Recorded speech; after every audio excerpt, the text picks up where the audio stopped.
In this video, I show you how I fly the Nadiri Starhawk Battleship. As usual, this ship comes in two variants, the Mark 1 and the Mark 2.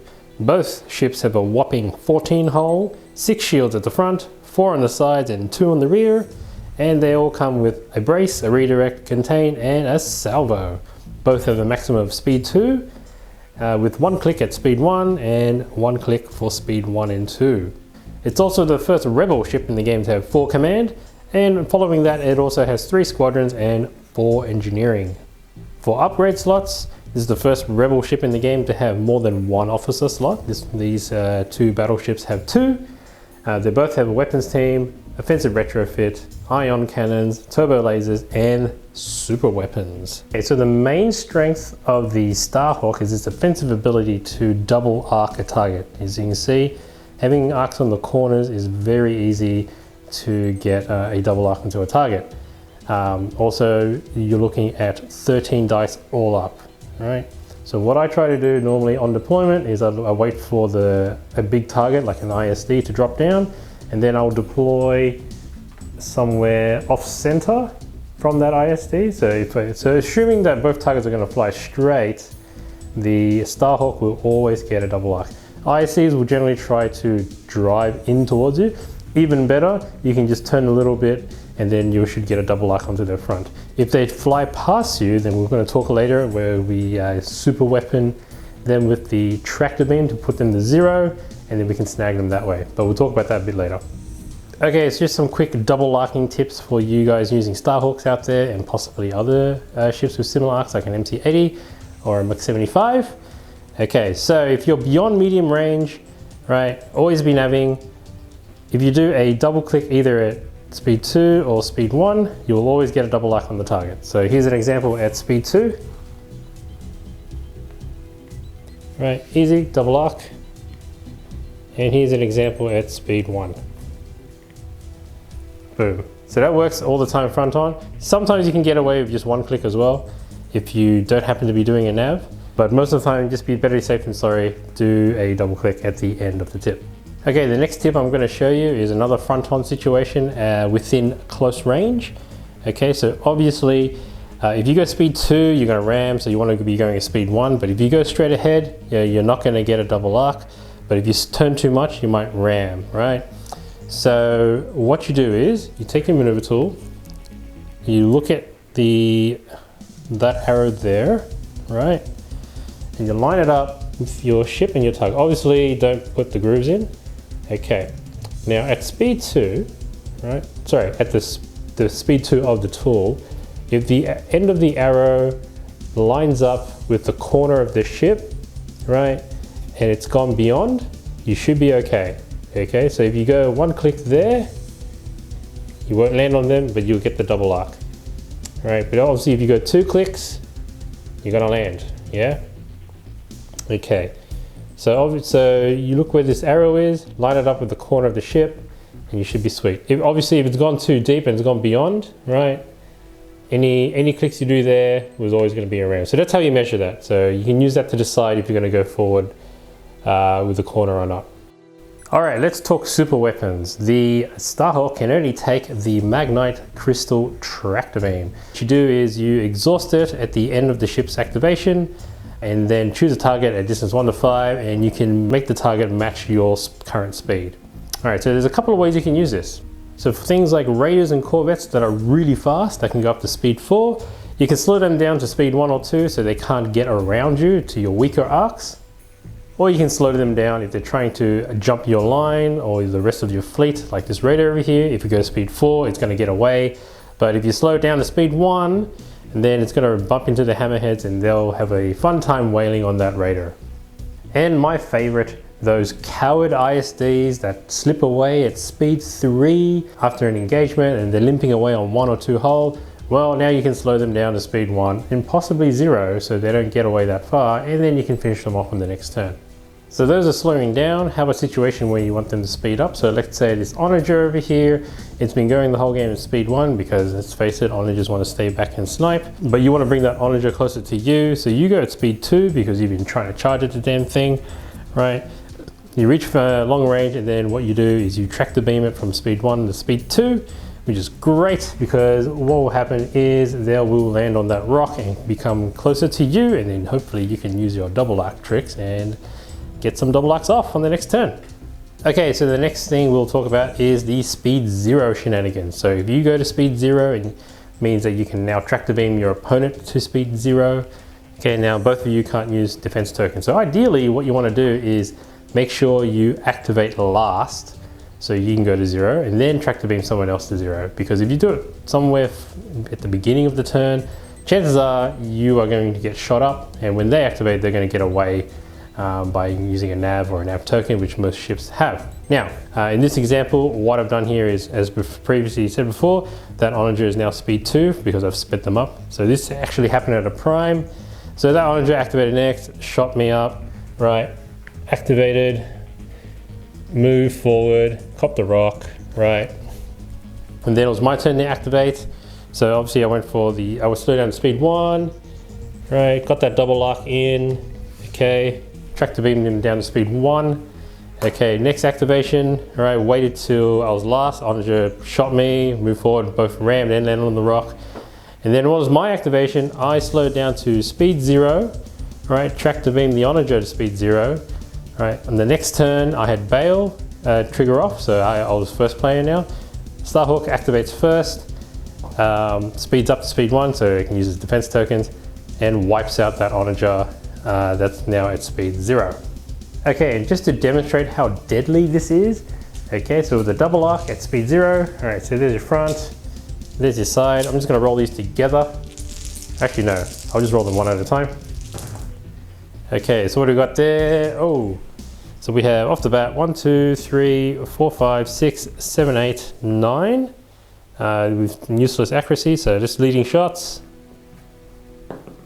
We got 10. Okay, Onagers have 5 shields at the front and 10 hull, so we've essentially taken 5 shields off and taken 5 to the hull, plus whatever the crit is. All right, and now the side arc. We just need 5 damage and boom, dead. One ship shot out by 1 shot. Well, 1 attack. All right, and then, okay, now with that ship out of the way, obviously, assuming you've stacked a nav or a nav token, right, you're going to speed up to speed 1 and get the hell out of there.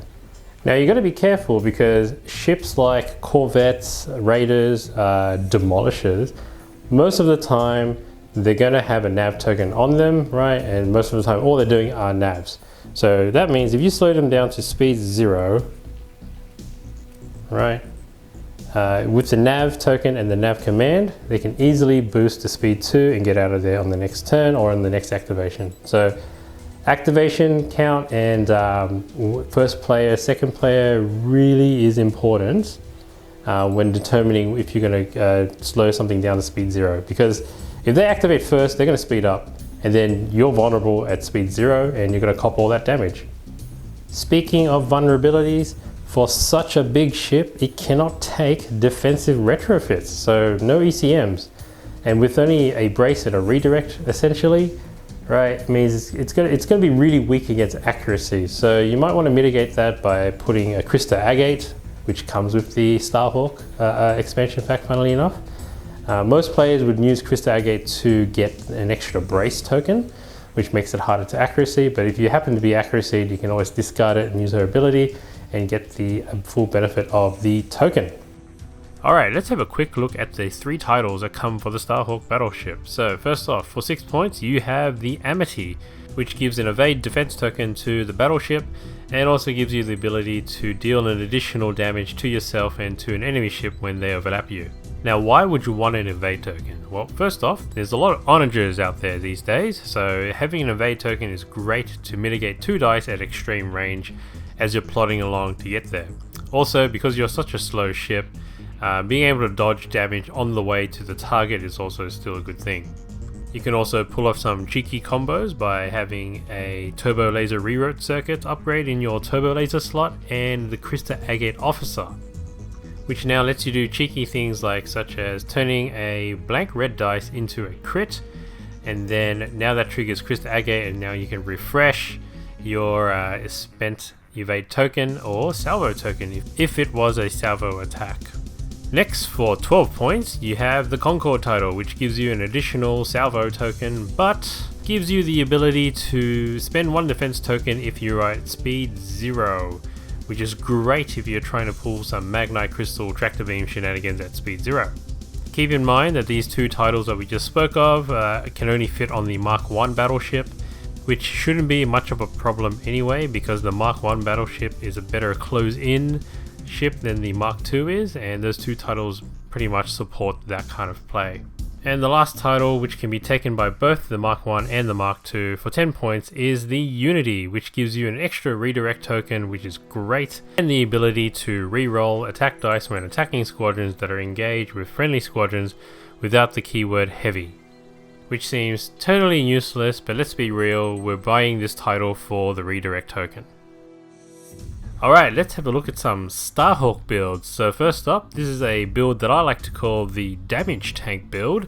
This is actually something that Intel Officer Luke ran in the first battle report for the Starhawk. So he was running a Battleship Mark II, Krista Agate, Expert Shield Techs, Major Derlin, Shriv, Leading Shots, the Crystal Tractor Beam, Unity, and he was running XI7s for his turbo laser slot, but I prefer to run H9s, which I'll talk about more in a moment. But basically the idea of this build is to be able to tank a lot of damage. So with Krista Agate, once you deploy, he gains the brace token, so then the battleship will have 2 braces. With the Unity title, you get an extra redirect, so now you have 2 redirects, 2 braces, a salvo, and a contain. So that makes it pretty tanky. Now with the Major Derlin and Expert Shield Techs, what you do is if you tap those 2 cards during an attack, you'll be able to mitigate up to 2 damage. So when you think about it, if you're receiving 4 damage coming at you, after bracing it's going to become 2, and then you tap Major Derlin and Expert Shield Techs, it's going to become 0. 5 and 6 damage, it's going to become 1. 7 and 8 damage is going to become 2. So those big dice rollers like ISDs, Onagers, Mach-80s, anything else out there, another Starhawk even, when they're rolling those 8 to 10 dice attacks at you, they're most likely going to score anywhere between 6 and 10 damage. So if you're going to brace it down to 5 and then use Major Derlin and Expert Shield Techs, you're going to mitigate a lot of that damage. Yeah, you won't be able to redirect around, but let's say you know, if it's a smaller attack like 4 damage, you're not going to need to redirect. It's going to be 0 damage coming to you anyway. So that's why it's really tanky. And here's the live example of Luke doing it in the battle report. Alright, so we brace. Alright, get angry at us in the comments. We'll Expert Shield Tech, so that'll drop that down to 1. Basically, drop that down to 1. Derlin, drop that down to 1. Take 1. Sick, lit. That was pretty lit, not gonna lie. The reason I like using H9 turbo lasers instead of XI7s because it's more synergy with Shriv. So if you're lucky enough to get into close range with another target, you can essentially get Shriv to jump across and then get rid of the ECMs. So because ECMs are so prominent, they're protecting the brace. So you get rid of ECMs, and then on your attack, you can now H9 get a guaranteed accuracy essentially, and then mitigate those brace tokens. Now let's have a look at some fleets that actually use the Starhawk. So up on the screen you'll see what is the Seattle Primes 2020 Champions list. This list went 10-1 3 times in a row, and I believe the author is Schmitty from Steel Squadron. He may have been also the champion, I'm not sure. Kind of hard to know these things when you live all the way down in Australia. But anyways, he's running the Mark 1 battleship with Garm Bell Iblis, Krista Agate the Officer, Strat Advisor, Weapon Battery Techs, Ion Cannon Batteries, Quad Battery Turrets, and Amity. He also has a GR75 with Layer and Repair Crews. We've got a CR90A with Jaina's Light.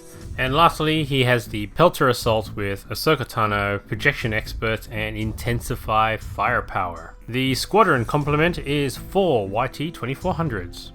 So the only thing I can say about this list is the fact that if I were to fly it, I would not have flown it as successfully as Schmitty has. So sorry I can't give you much detail of how to fly this because I don't see how I can. But I just wanted you guys to know as an audience that this is a winning fleet out there that involves the Starhawk. Now the next popular build has been coined the Hawk 134 after its progenitor Truthiness, who is a well-known Armada veteran in the competitive community. Now I don't know the exact build that Truthiness is using for his version of the Hawk 134, but I do understand the theory behind the list archetype, which is basically having a very hard to kill Starhawk supported by 2 GR75s because they're cheap and for the activation padding, and then you have 134 points of Squadrons. So this is my take on the Hawk 134. So I've started off with a Mark II battleship with Crystal Agate, heavy ion emplacements, weapon battery techs, H9 turbo lasers, expert shield techs, Major Derlin and Unity, followed with 2 GR75s, one with Leia and Comsnet, and the other one with repair crews. And for my squadrons, I've got Hera Syndulla, Wedge Antilles, Dutch Vander, Dash Randar, Lando, and Corran Horn. Okay, the way I see this list working in my mind is the Starhawk works like a massive damage tank. As we saw before, when you have expert shield techs, Major Derlin and Unity and Crystal Agate, you're going to be able to mitigate a lot of damage. The other thing with Unity 2, I've taken that because I wanted the Mark II to be able to re-roll the anti-squadron dice, which I'm hoping to use to support my rogue squadrons. You may have noticed that I don't have to activate any of these squadrons, they're just all done by rogue. The other thing too is with the heavy ion emplacements, every attack that involves a blue dice from this ship should be able to trigger that off because the combination between weapon battery techs and H9s. So because of blue dice, no matter what I roll, I should be able to H9 that to an accuracy and an accuracy to a critical with weapon battery techs, which will trigger the heavy ion emplacements. And normally I would take leading shots, but heavy ion placements is there to strip away shields, so your squadrons can go to work on the hull of the enemy ship. The 2 GR75s are pretty standard there. Leia's there for slicer defense, adding Comsnet in there to give the token off to the Starhawk when you need it, and then you have the repair crews obviously to repair away any like face-up damage cards. And then during the squadron phase, of course, all your rogues activate and go to town on either the enemy squadrons or the enemy ships. Obviously, using Hera, you're going to make Wedge and Dutch Vander rogue. So that's how I fly the Nadiri Starhawk. Let me know in the comments below how you guys fly the Starhawk, or if I've missed anything that you would have liked to have seen in this video. Hope you liked the video. Make sure if you liked it to press the like button and subscribe to the channel. Be on the lookout in the future for more captain's clinics and possibly other battle reports and videos. As always guys, good luck at your regionals, primes and world championships if you are going. This is Veteran Captain Ken signing out.